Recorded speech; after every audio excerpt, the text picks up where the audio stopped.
Aquí el que s'estudien és temes de millores de temperatura a nivell tèrmic, millora del que és l'efecte de l'illa de calor de les ciutats.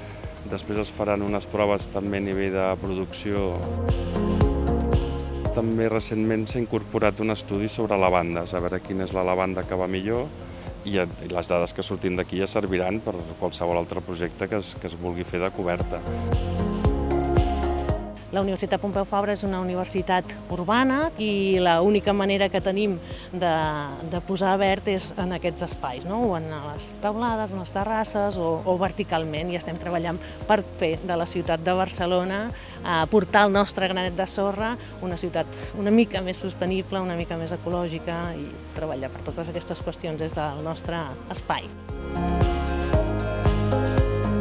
Però hi ha un tema d'eliminació de lo que són tota la contaminació dels cotxes. Tenen una capacitat d'absorció de les emissions de CO2 també, que la sensació de xafogor disminueix com més superfície verda hi ha a les cobertes, i això interfereix molt positivament amb el que és l'ecologia del propi sistema.